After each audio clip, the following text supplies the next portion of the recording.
Yup. All right, guys, we are back, and it's time to get into this juicy bit of drama that seemed to have emerged in the last, I guess, 24, 36 hours. And it has all to do with a game developer whose name is Zoe Quinn. And for those of you who don't know who Zoe Quinn is, she created the Steam game Depression Quest, which has gotten a lot of publicity recently, especially with the whole Robin Williams thing last week. And some breaking news just about her, and lots of discussion on this.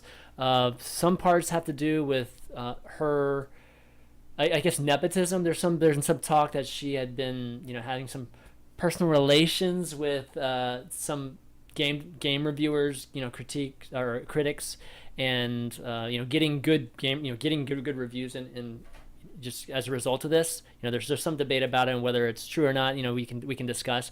And there's also been some talk of just generally how she's been treated with this. Misogyny's come up again, just all the harassment that she's gotten, and then also DMCA again, which we talked about last week with YouTube, and her, speculatively DMCAing some of the channels, even some smaller channels who've had videos that are talking about even this situation now.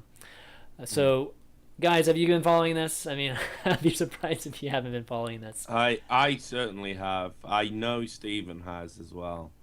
Yeah, this is one of those things where we kind of probably should wait until the relativism dies down, or what do you call it when Relativism? no, What? no, it's not relativism. What? There's recentism. There's something that goes up on Wikipedia articles when something like just happens, and it'll be like, this article may suffer from. It's not recentism, but it's like because all the facts aren't on the table. All the information is still coming out. Like nobody necessarily can say for 100% certainty. Yeah, I mean, there's a lot of things that are speculative. There's a lot of shit that's going out right now. Yeah. Yeah.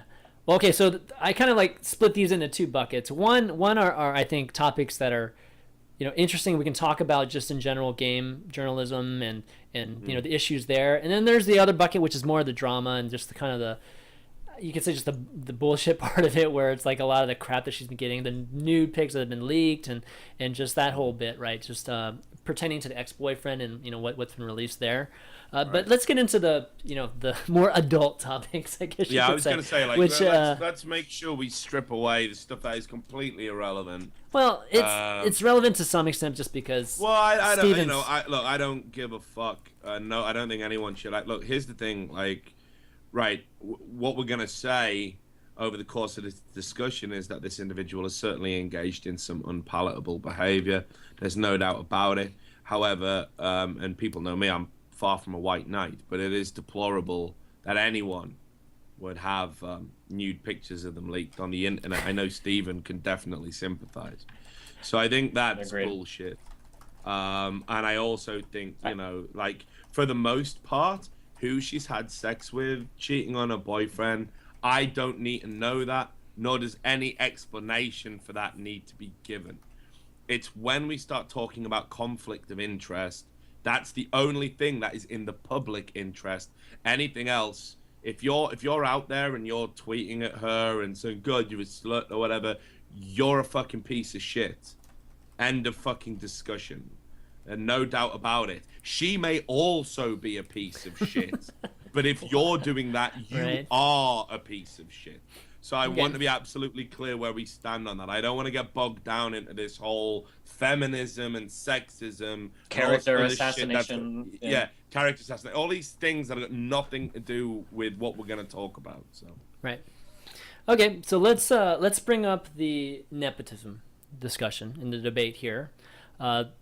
We had TB on actually last week, and we always talk a little bit about just just I guess game journalism and that sort of bit. And he actually had a twit longer that was a really good twit longer. If you haven't checked it out, it's like #1 on our gaming right now. Really giving his stance on all of this, and he's probably watching the show too. So, but anyways, he's obviously a game critic, and TB's always had, I think, really moral standards when it comes to it. Yeah. I gotta say, I do not know what is in his meds since he got ill, but holy shit, is he chilled out? Because I read that post, and even I was like, John's got Jesus or something. Like, Oh my what God. the fuck is going on here? Well, 'Cause anyways. it was so reasonable. So. All right, so getting so Good continuing on on him. it, there always has been some talk about game journalism, and there just being some, there's definitely some things that are not on the the good side of things. There's a lot of things that are going on behind the scenes, and nepotism is definitely one of those things. And nepotism, sometimes can be a tough thing to discuss because there's varying degrees of nepotism. Nepotism happens in here in our industry, esports, as well as any other industry, and debating whether it's like you're helping out a friend, and just helping him promote something, or that's a form of nepotism, or it's like to this degree, which people are speculating that she slept with people to get just positive reviews of her game. It's a tough subject to discuss. I think the problem is, okay, so we're already straying into some very difficult territory. Yeah. So Mm-hmm. the point is we cannot say one way or the other whether she did sleep with the journalist in exchange for favorable reviews about her product. Sure. What we can absolutely say is that at the point a sexual relationship is established, or indeed a close friendship, which could lead to other things, you absolutely have an obligation as a journalist to declare that to your editor. And that is standard practice, absolutely standard practice across the board. For everything too. It happens if you're a manager in a restaurant, if you work in corporate and you get a relationship with an underling, if you fucking any scenario like that. Yeah, absolutely. And what you're supposed to do is, and again, it's a word that I'm sure has cropped up. I know it cropped up on Twitter. You're supposed to recuse yourself from the situation. So this is something you do. Typically, it's a word that only comes up in law. A juror is supposed to recuse themselves if they have a conflict of interest. Like, for example, if Destiny had to, comment on what's been happening up in Ferguson when the trial came round, he may want to mention some of his views. That's a joke. It kind of fell a bit flat. Because Destiny hates black people. There we go. We're in the edgy room. That's where we need to be, right? We've already entered I'm kidding, but maybe it would be better if you recuse yourself from that anyway. And the same if a judge can't pass sentencing because of relationships that he might have to the case, they recuse themselves. Now, in journalism, I know firsthand that, and again, this has come up time and time again. I've had to do this even in esports, not just in real reporting, but in esports reporting as well. I've had to say to my bosses, like, I probably shouldn't write this because the first thing that'll get torn down for is me knowing the individual. So we need to put somebody on this, and that's me recusing myself, from the situation. Now, it hasn't happened in this instance, and the reason that this journalist is, getting away scot-free with it, according to Stephen Tortillo, or however you pronounce his name, is that they've said that they weren't embarking on a sexual relationship at the time that until press... after the article. Until after. It happened. It happened afterwards. It was so after. In the course of writing this wonderful article, as he was holding the dictaphone before he pushed the post button, or after he pushed the post button. Yeah, he just looked into her eyes and somehow they fell in love. So, or fell in lust, depending on whether they're still engaging in a sexual relationship or not. Now, we can't prove one way or the other what the intent was at the time the sexual relationship began. We can't even prove what time it began. All we know is that it happened. So I think we need to be absolutely careful about what we allege and what we don't. I think what we can safely say, though, is that, I don't know, if you're the type of person that is going to have such a close proximity to somebody, you're in a position to benefit you, you're not very professional. I mean, it's quite often the case, and Stephen just said this, in terms of business, you may have to sacrifice a relationship to retain the job, or you may have to alter the job to keep the relationship. You very rarely get to have your cake and eat it in the real world. And exactly. Well, even then, when it comes out, you get fucking thrown to the wolves. Games journalism is like the Wild West right now. It has been for many years. These relationships exist. If you think lobbying and politics is disgusting, I urge anyone to go to a gaming press junket and see how you are treated if you're in a position to give a favorable review and potentially increase sales of a gaming product. These relationships So what do do you get? exist. What do you They do get? happen. What What do do you you mean? get? What do you get? Like when you go to those Fuck. parties? Well, for starters, I mean, like, right, no one will ever talk to you like the game's press unless there's a free bar on. I mean, like, they've got to get you absolutely wasted. Well, I mean, when you're at the high end, Okay. they'll fly you out to a hotel, put you up in a hotel. You spend like, you know, maybe just a day or an evening or sometimes a whole weekend, like a gaming press junket. You get to interview the developers. They treat you like you're super important. What do you need? T-shirts, copies of the games, you know? I mean, I've seen people get fucking like mobile phones with like game covers on. I've seen all sorts of just crazy OTT gifts given out to certain people. And that's all with the express intent, not of facilitating you getting a good review. Isn't there? That's influencing the outcome of the review, and that goes on all the time. Now, the way that it predominantly happens, that's super rare. That generally happens for like high-end YouTubers, high-end games journalists, individual people who freelance across multiple sites with clout. Generally, how a games developer will effectively pressure a publication into giving favorable reviews is through content and access to content. If you want early access to our game and everyone knows it's going to be popular, whether it's good or bad, and I get to sell my magazine or I get to sell my ads on an online publication predicated on people wanting to read this content, if you're the only person that has, you know, only publication, that has early access to a particular title and gets, you know, like development diaries, which you got to put in your YouTube channel and things like this. This means that that game is not going to get a bad review. At best, or at worst, depending on which side of the fence you're coming from, it's going to get an average review.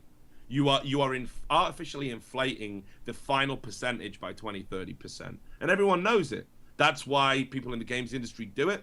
That's why the publications know they're going to have to sacrifice a little bit of credibility. Nobody denies this if you talk to them. There's this corporate juggling act. It's just going an accepted for kind of being the commonplace right there. Steven, what are your thoughts on this? You've been pretty quiet so far.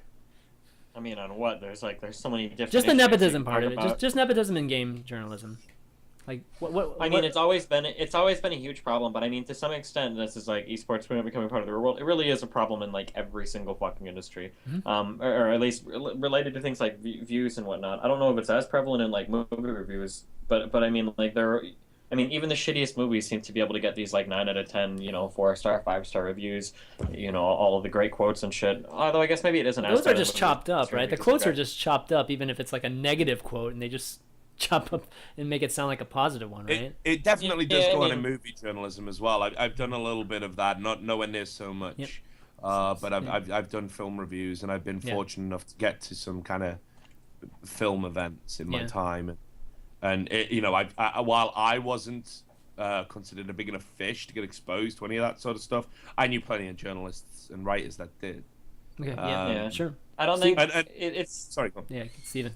Well, yeah, it's sad that I don't you can't really take anything coming out of the video game journalist stuff for anything. Like it's worthless. I don't read any game review. I would never read any game review. There are far too many total fucking shit tier games that are getting amazing reviews all the fucking time. Like, it makes me wonder, do the people even play through the games? Like, I don't know. There's just been game after game after game after game that just they'll come out. It's a fucking shit tier. Fucking maybe I'd give it a 4 out of 10 if I was feeling generous that game, and they're getting these 95%, these 9 out of 10, 10 out of 10 ratings and shit from fucking IGN and every other. It's kind of turned into people build their reputation. I mean, right? It's I mean, look at TV, right? Like, if he didn't have a good reputation of his, I guess, how he reviewed games, then people would stop watching and respecting what his opinions are in games. But here's the thing. Yeah, but TV is an individual guy. He's not part of he's not a the company. IGN Sure. Talking about. Yeah. Sure. And I mean, even fucking TB has had to deal with these issues, though. TB has put out bad reviews, and look at what's fucking happened to him from this way. He's what was fucking DMCA shit from these borderline schizophrenic PR dipshits, which we'll get to in a second. Yeah. Openly accusing him of lying on fucking Twitter, how even if he was going to lie to you, it wouldn't be in such a retardedly, obviously provable, incorrect way. Like, so even TB for not sucking everybody off has had to put up with like random bullshit that he's had to deal with that other people might not have the resources to deal with. So I mean, yes. like, Well, yeah, I've worked as a games reviewer, right? So I know again firsthand how this operates. Now, when you're a small time games reviewer, or you operate a smaller publication, there are certain companies that are going to be totally fine with however you choose to review a game, and you pretty much know who they are right from the get-go. However, the major ones generally, they aren't, because the way they look at it is, okay, right, you need a copy of the game, and they're early access. I might even have one here, actually. Hang on, I can show you. I've got a big pile of old shit here. Okay, so this is what you get, right? This is what you get when you review games. So it's got a big yellow band, and it says promotional copy, not for resale. And Right. you get sent these in advance. They generally have no manuals. I mean, this one does. Fable 3. I don't even remember what I gave for that. But that's what you get. Okay, you get sent these early copies of the games. Not in the shops. No one can get them. You get them. You get to review them, and you get to put it out in advance of its general release. Now, if you're a small-time publisher or a small-time reviewer or just an independent, and you're not well known, and you do a bad review, they say, well, why the fuck should we give you the privilege of early access to our games? Why should we send you a copy of the game at all, which is worth however much in sale value? Why should we work with you in future? No one even reads your reviews. Mm-hmm. So that's the attitude. So whenever I was reviewing games, what I found is I turn in my review, and people would, it would go through an editorial process, and by the time I got to the end, it would have gone up 20%. 20%. And I'd say to the editor, that ain't my review. You even cut out the paragraph where I talked about clipping and they would just simply say, and I've had this at 2 or 3 publications, they would say, if we put your review out as it was, we don't get games from that publisher anymore. And therefore we'd have no content, therefore no magazine, and therefore your job becomes superfluous. Right. I remember that I got I don't even know how this happened to me, but I got drafted to do a review of Far Cry 3 a long time ago. I don't know how relevant this is to everything else, but I got drafted to do, like, they sent me an early release copy or whatever. This is the reason why I played Far Cry 3, if you guys are wondering, because I got the they gave me the early copy and everything to play through it. And I ended up not doing the actual review because the contract that they had you sign explicitly said you cannot post any derogatory things about the game itself or the company itself, and if there are bugs or other features, these are to be considered incomplete, and they'll be patched before the game launches, and you're not to show any kind of bad gameplay like that. Like, pretty much, like, I'm not even exaggerating. Like, those were more or less the exact words. Like, No. Did they pay you? Saying they didn't pay you though, did they? Well, no, because I didn't go through with it at the end. But like, were they going to pay you? I mean, this contract was you were going to receive payment for reviewing the game or actually just playing and promoting the game? To quote the email, it would at the very least be $200 cash, and then I don't know what other payments. I don't have the copy of the actual contract anymore. If I try to click it, it links to a Google Doc that's not available, so I can't read what other payment provisions were intact. So, unfortunately, but yeah, but that's just like I don't know how representative that is of everything else, but I mean, like, geez. I mean, so the space is obviously... This is one of the biggest problems. This is one of the biggest problems we've got in the games industry right now, man. Like, but I mean, what do you do if you don't give them good reviews? You don't get the early like it's a big circle jerk. Like, it's a catch-22. Like, well, I'm gonna do honest reviews. I mean, good luck doing honest reviews, because by the time you put your review out there, all the people with early access have already reviewed the fuck out of it. They already got all those initial hits. You're fucked. You know? Okay, well then, fuck. Well, how do I get early access? Well, you have to get early access by sucking off the devs. But if you suck off the devs, part of the STDs that come out of their fucking dick infects you with the inability to give a decent review. So it's like, oh, well, so what do? You're damned if you do, damned if you don't. You either suck them off and you give them the good reviews regardless of the gameplay, so that you can get hits on your website, so that you're a relevant, or not esports, but so you're a relevant gamer journalist, because how are you going to be relevant if you're not posting reviews in a timely manner? Or you try to do an honest thing, and then you lose fucking 95% of the audience whose attention span is 1 or 2 days for, new information on pre-release games, and then you're done, Like, yeah, I mean, being the first to review a game and getting that out there is obviously huge. So even if you are still regarded as the best reviewer and you're like last to doing it, you definitely take a pretty big hit, I imagine.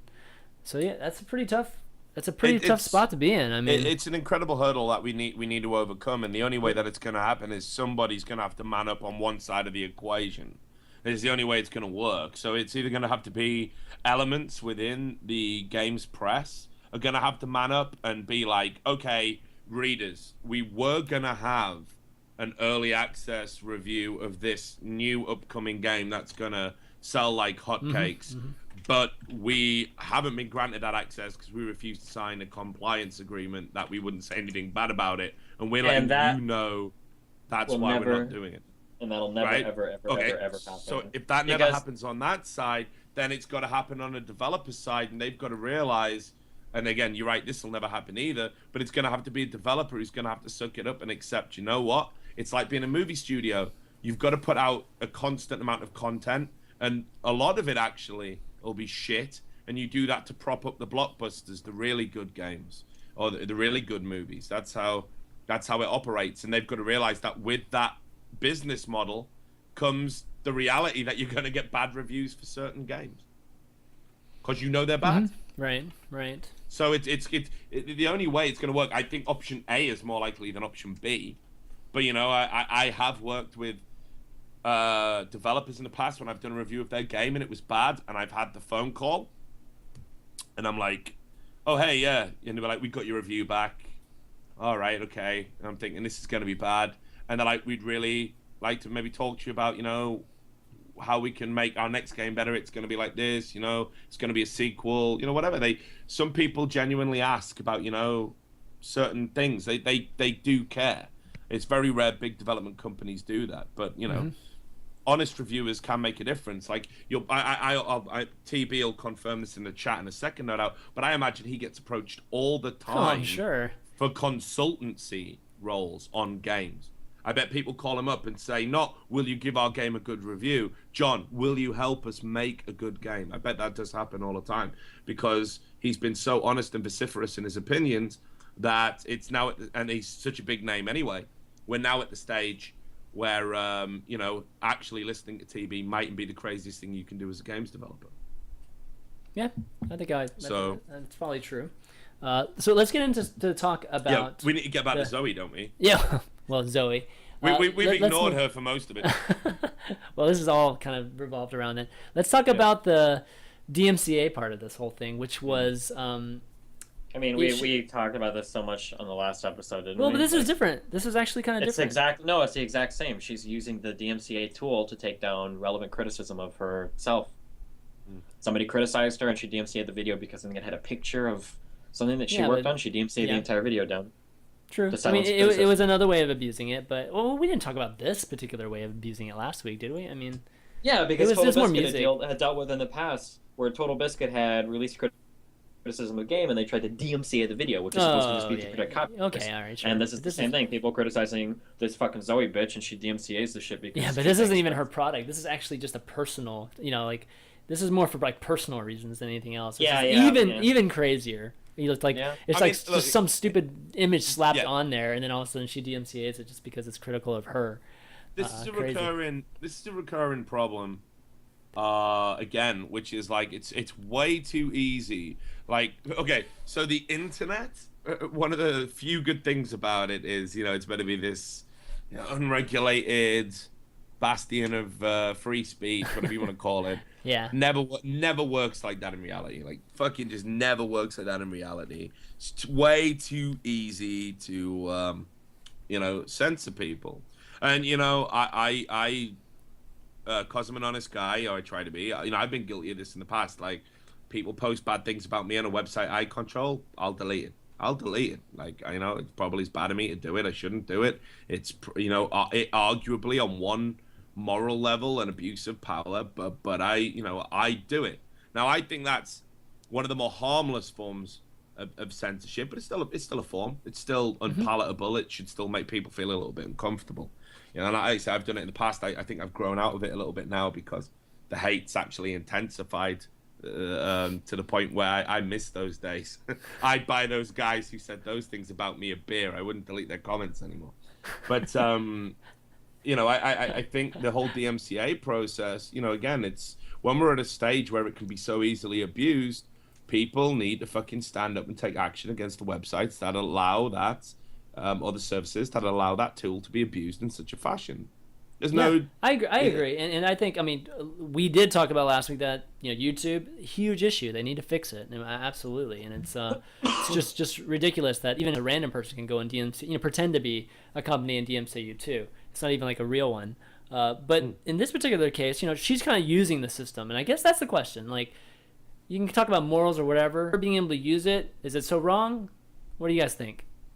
I mean, yeah. Are you asking if it's wrong to DMCA to use a copyright protection law to take down legitimate criticism about you? I mean, I'm an American. I don't know where you're from. I thought this was America. I thought this was America. I thought this was America. Even in crazy fucking draconic freedom of speech restricting places like the UK, I'm pretty sure they would still be against this. Like, can we, like, yeah, I don't think anybody is in favor. I don't even know anymore, dude. I don't even know what we stand for as a country anymore. We used to stand for something. But yeah, no, I think I won't go on some diatribe about that.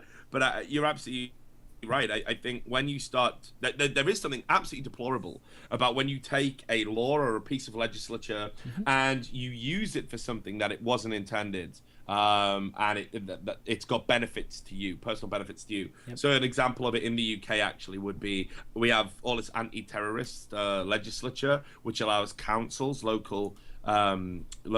basically local governance officials, we just call them councils. I don't know if you have an equivalent in America, but they're allowed to, well, they use the terrorist powers that allow you to, say, for example, search through your garbage or spy and surveil on a house to see if you're up to anything. Those terrorist powers have been used for really dumb things, like to test if a parent is actually within the catchment area of a school she wants to send her kid to, and all these crazy things. It's commonplace. It's commonplace in law all the time. I mean, people referencing things that are completely out of context to just basically prove that this is within those bounds.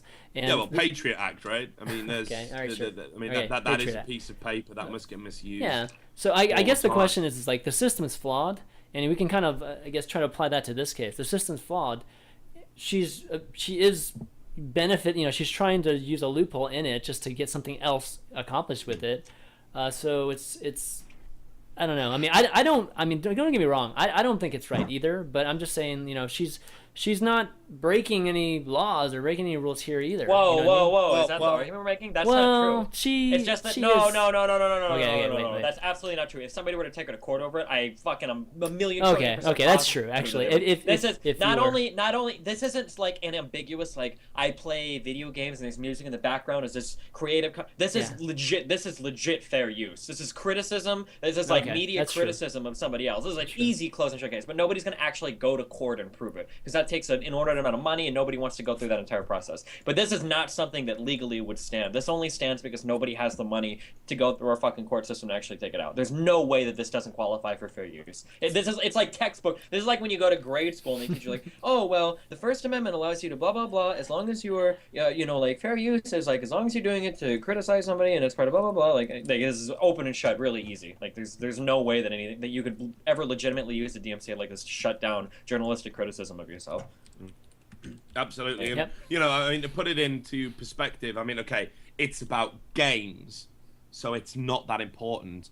Now let's imagine we're talking about a politician, right? Yep. And somebody's got an expose about a politician being involved in some form of financial corruption, for example, embezzling public money or, false claiming expenses, and they use copyright law to remove somebody's exposing of that behavior.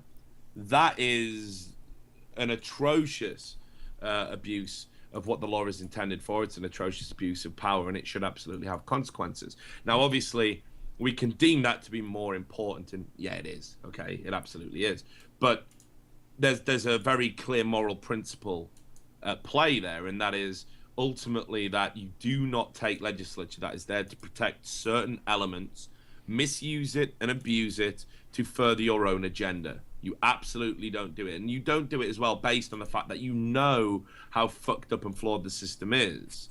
You know that they will, the accuser has way more rights in this whole DMCA bullshit than the person being it's accused. that, yeah, because you're guilty until proven innocent in this case. Exactly. Which is, like, It's a complete flawed system. Mm-hmm. And she knows that. Well, okay. Somebody perhaps impersonating her, but probably her, or probably someone acting on her behalf, has abused that and knowingly abused that. And that is deplorable in every sense of the word. So I don't even see the debate there, Chan, man. Yeah. No, fair enough. Wow. I think you're maybe, as someone who's abused Reddit rules, I think maybe you're a little bit sympathetic. I think I'm slip to the dark sympathetic. side, Mr. Somebody, Chan. we can't all agree here, okay? I gotta at least come up with some kind of points to No, get it's you good. guys You've discussing. done some actual hosting Yeah, this fuck you. show. Thank you. I gotta I take my hat off to you. All right, well, I mean, we're gonna have to talk a little bit about, just I guess some of the aftermath, right? And the aftermath, Steven, you've had some experience with some of this, with pics being put out, and then just like the aftermath, the craziness of just the internet, social media, and everything. And at this point, unfortunately, it's starting to get more attention than actually the things that we just discussed, which is too bad. But a lot of this is happening. The misogyny just debates coming up just because of how she's being harassed and that sort of bit. And yeah, I mean, it's really, really sick when you can go ahead and leech yourself off of like a really sick issue like that actually is a legitimate issue. At the end of the day, it's damaging to the issue that you're leeching off of. It's damaging to your own credibility. It's damaging to the people that both support you and the people that speak out against you. Like, there's so much bad that comes out of this. Misogyny in video games may or may not be a very real issue. I think most reasonable people would tend to agree that there are degrees of misogyny that occur in the video game community, right? Even Richard, right? You would agree with that. Course. Yeah, Of look, course. Yeah. Come on. Even me, and I'm a caveman. So yeah, so I mean, like, every single person would agree with that. But now we have one more example for all the people that do say things like, well, girls don't belong in video games. Every time they do, they're just drama whores, blah, blah, blah. Well, now they have one more person that they can... And, I mean, yeah, I'm sure there are a bunch of people that, oh, well, she's not representative of all women. I mean, sure, she's not. But if you're reasonable enough to know that, you're probably not in the group that's now going to be putting this woman on a pedestal saying, look, there we go. This is our shining example. This is why bitches need to fuck out of gaming, because they're all like this, right? She fucked her way to the top. She got good reviews because she fucked everybody. And she's a crazy psychotic bitch that makes false reviews of herself on other fucking forums and then links it on her Twitter. And then after she stirred up all the drama, she starts making tweets about how, like, oh, well, I'm not going to talk about my personal life anymore. Even though anybody, me included, Richard included, ChanManV, anybody that's ever been in the public eye for any modicum of time knows exactly what she's done. She knows exactly what she's done. Fucking the chicks that you knew in high school knew exactly what they were doing. When they would write something on their fucking, in their MSN away message saying something like, oh, today is just the worst day of my life. And then they would wait like 2 hours for everybody to read it, and then they would change it, like, sorry guys, changed my last message, too much personal information, something like that. It's like, come on, man, like, you know exactly what the fuck you've done. Don't act like you're some fucking dewy-eyed innocent victim here. Like, I think what's ironic in all of this, Stephen, and I'm sure again you will absolutely agree with this, is that the people who have the most right to be angry with Zoe in this instance are being actually fucking shit. Yeah, they are actually the people that aren't these kind of faux feminists. The actual people that do want to do good and do want to create this gender parity in the industry, they're the people that should be annoyed at Zoe and no one else, really, because it weakens the cause. It absolutely does. And that's what I was saying earlier, that it hurts fucking everybody. It hurts all the people that it hurts everybody that legitimately stands for this, because again, all the people that are against it now have this person that they can put out. Well, look at the Zoe chick. She does exactly the bad things we've said about. So now all of the people that have to deal with that bullshit, now they've got one more thing on their plate that they have to deal with. Like, this isn't helping anybody. She's not bringing attention to. It's like the Anita Sarkeesian bitch. Like, you're not bringing attention to fucking them. You legitimately fucked up, and now there's a bunch of people that happen to fucking hate women that are gonna come out and fucking criticize you for it. Doesn't mean that you're standing for anything. You're not helping fucking women's rights. The way that you help that shit is by pushing forward and being a shining example of what, how things should be. There's a reason why people like Martin Luther King didn't advocate, black people running out in this. What? Uh-oh. Can't hear you. Streets of fucking the violent fucking takeovers, There of the fucking United States. Oh man, we're getting like a reverb. Uh-oh. Holy What? shit. Big old That's delay. lagging?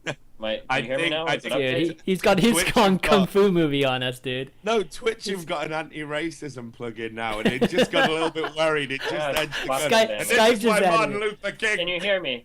Okay, Can you hear me? Martin Luther speech, repeat, Yeah, repeat.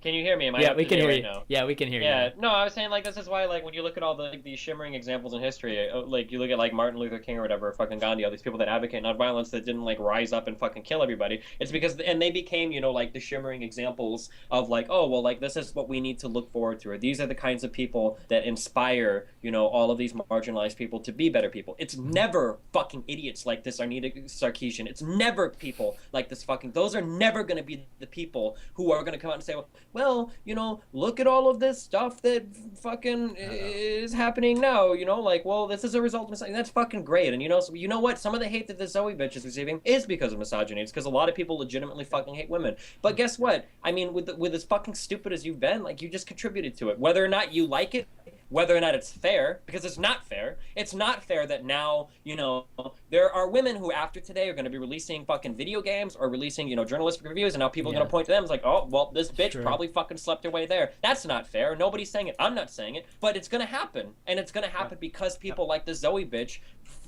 fuck it up for everybody else, And I mean, again, like, it's so easy to attack what I'm saying. I know there are a lot of people thinking like, oh, well, it's not fair, blah, blah. Like, I mean, life isn't fucking fair, Racism wasn't fucking fair. Slavery wasn't fucking fair. All of these fucking things, aren't fucking fair, but nobody looks at like O.J. Simpson as like the black example of like, oh well, look, it's not fair that police or that we fucking blah blah blah. No, because the guy was fucking crazy. Like, he's not the kind of guy that you just want to stand up for and be like, I think that equal rights blah blah because of people like O.J. Simpson. Fucking no, like no, there are better examples by people acting right versus being fucking crazy and then trying to jump onto some movement afterwards. It's like that fucking bitch. Remember the lesbian chick that wrote the fake fucking note on the end of the receipt that was all over the news? This happened was it 3 months ago, 3 or 4 months ago, maybe even longer than that. The lesbian, she wrote on the receipt like, I'm not tipping you because I don't believe in your lifestyle choices, and then it all came out as fake in the end.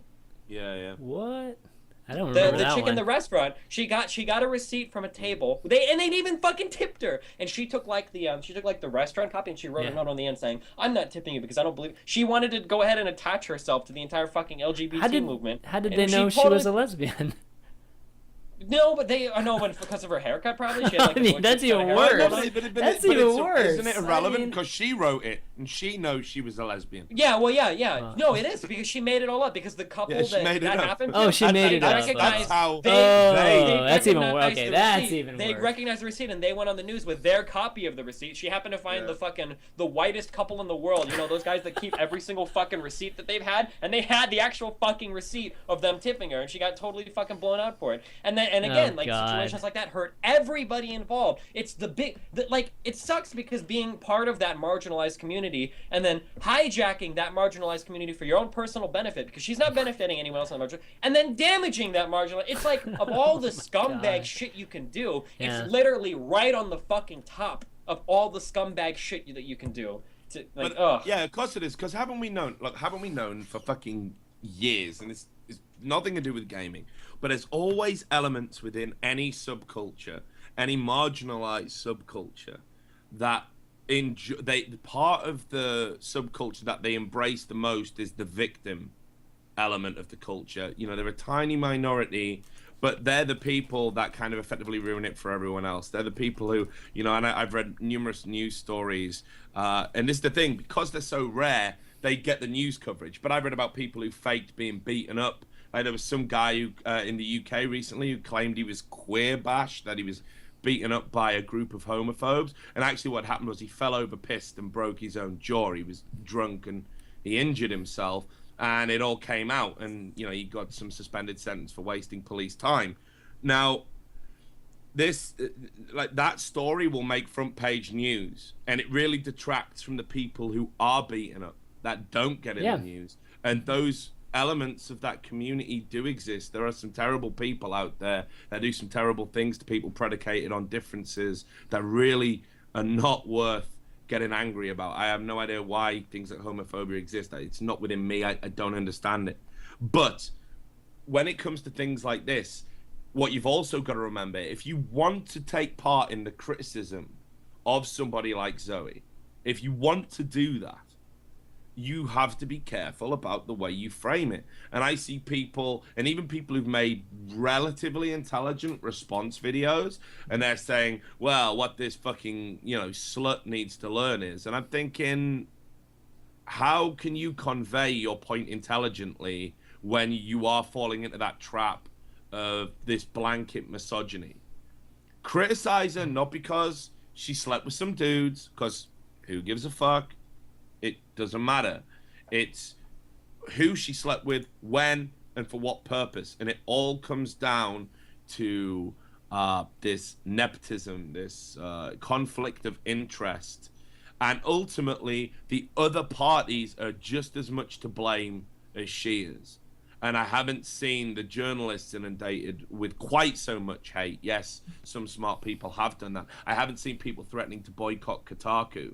And maybe they should, and maybe they shouldn't. That's not for me to dictate. But it shouldn't all be aimed at her and the language that's getting used. Weakens your own criticism. So people need to be intelligent about how they do it, and to be smart and to not fall into the trap of discrediting their own argument. And just one final point that I know we didn't really bring up, and it doesn't quite fit at the end. But just if people think there aren't examples of people, having took the moral high ground, well, we can say absolutely that Giant Bomb did. And I know Stephen brought this point up in the pre-show. I'll wait for him to pop his head back up. I think Stephen would be better equipped to make the point. Sorry, I had somebody on my desk who was working really hard. I actually, I take back everything I said about Zoe. I was wrong earlier. Wow, I need a cigarette right now. We were talking about how Giant Bomb didn't want to review Bastion. They recused themselves, to use the word that Richard used earlier, because they said that they didn't feel like it would be good for them to give a review when they had such a close relationship with the developer of the game or whatever. Yeah, so there's definitely examples of it out there. And more people need to step up to the plate. Like, this is a classic gaming drama. It's going to blow over very soon, and I imagine the repercussions will be quite limited. Here's the question: does it help, or does it hurt her depression quest? Because what you're seeing, because of all this craziness, with all the tweets and all this stuff, you're starting to see like white knights starting to appear, right? And we're getting that white knight effect that's happening. And that usually means good things, right? From the standpoint of, especially if you're a developer of a game and that sort of bit.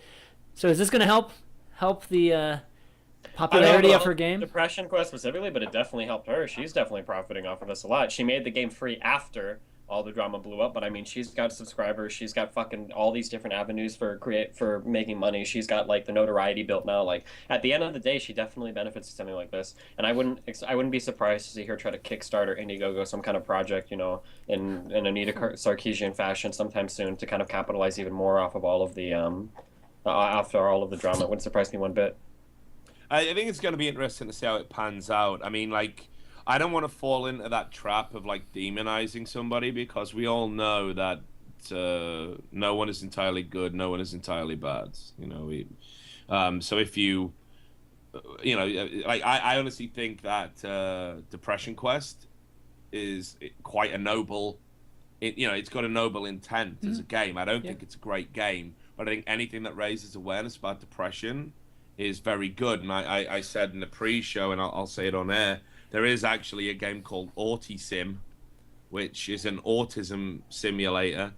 I'm not doing it. Fuck you. Come on, Steve. Come on, say it. The pre-show, the joke was Autism Simulator. What is it? You load up a game of StarCraft and you play as Protoss. There we go. I did it. I got it out of the way. Fuck you. There you go. It's out your system. We're so scripted here, man. We are so scripted.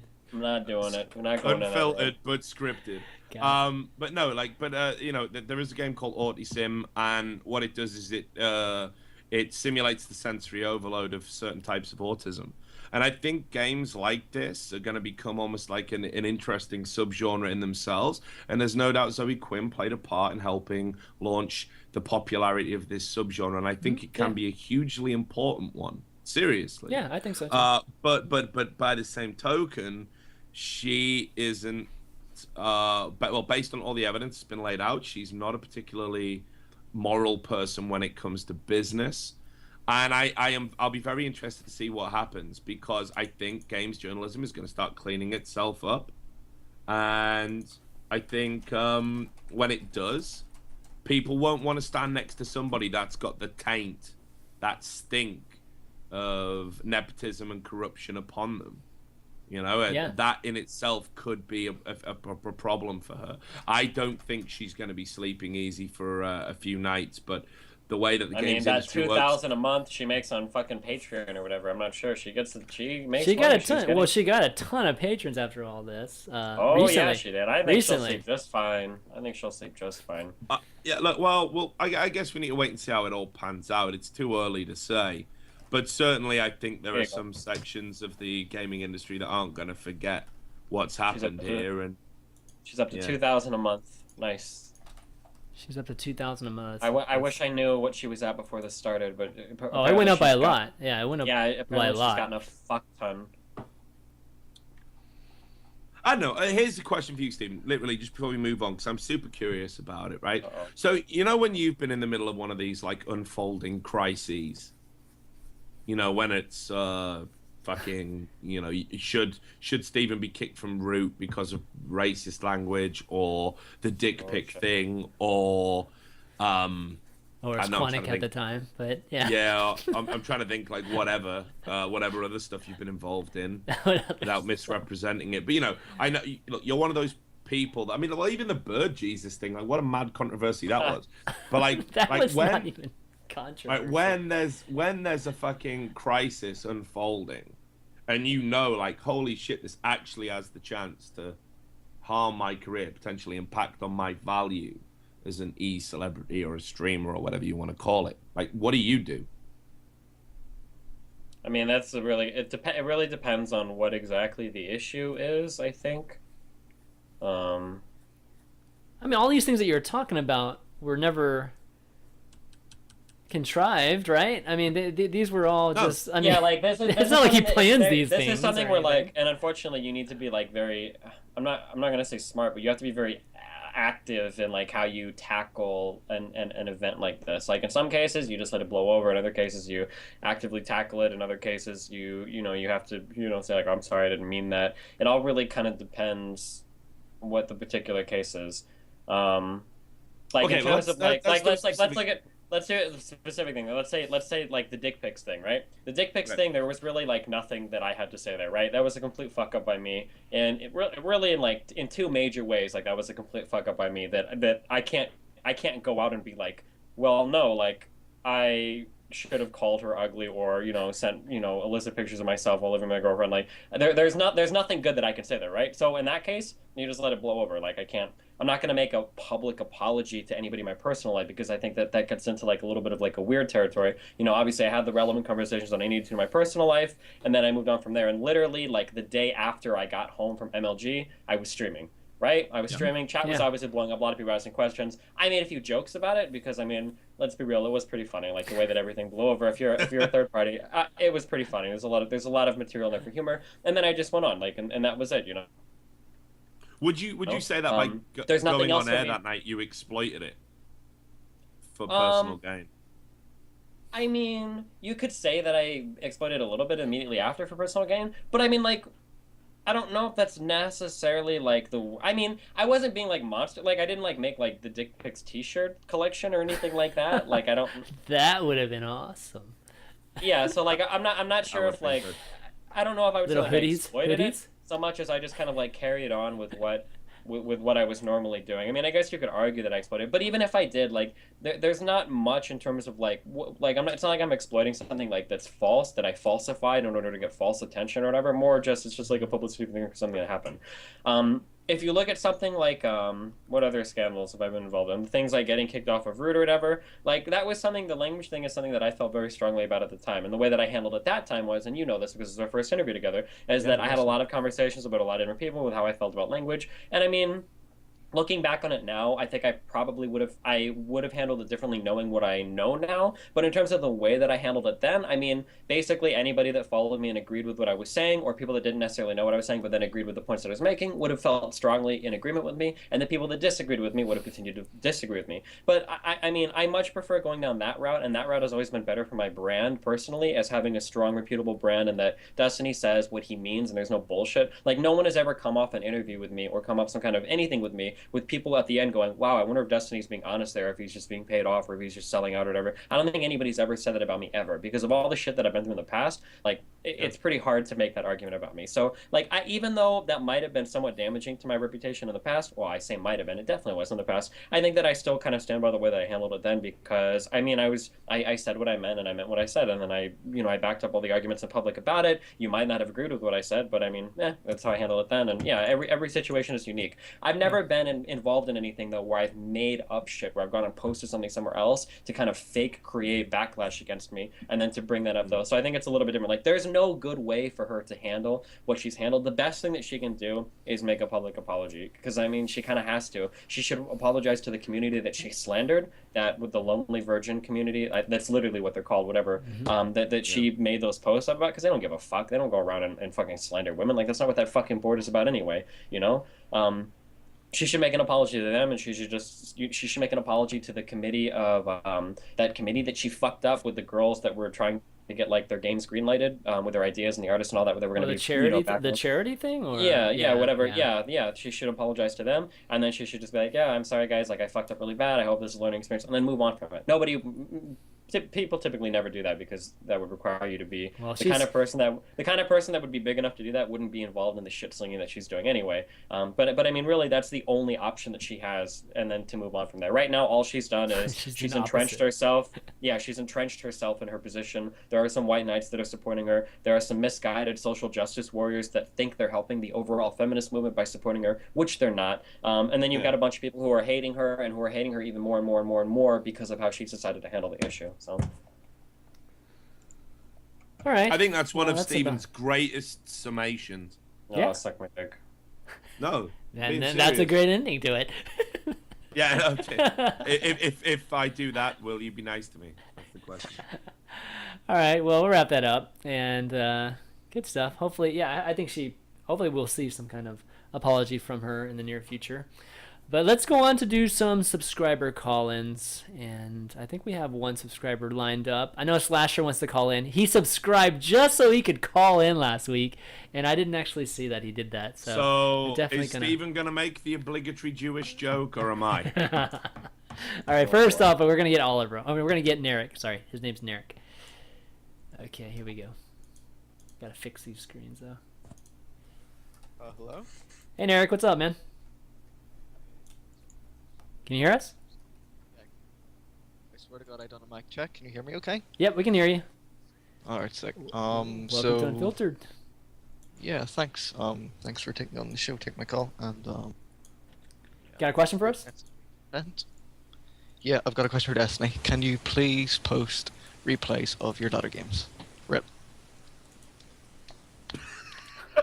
I mean, I guess I can. I don't think anybody wants them, but I mean, sure. Alright, sick. I'll look into it. Just okay. a question. Do you? Okay. If a lot of people want it, yeah, you can post them. Wait, are your VODs not available? What's? I mean, can you not watch the VODs? He doesn't the stream VODs at are great all times, muted, and the VODs are starting to get muted, so it's pretty bad for your... Oh, I see. They're getting muted. Gotcha. Okay. Well. All right. Well, thanks for the question, buddy. Alright, peace. Nice. Wow, that was a great one. Chris, that was a great do you one. vet these calls? We do vet them. Freaking where's GG? Where's GG's telling me he was vetting them? What the fuck, man? What happened there? He's killing me. He's killing me. Fuck this show. All right, it's time. It's time for Rod. Here we go. Until we can find another caller, or we'll ask a question from the chat.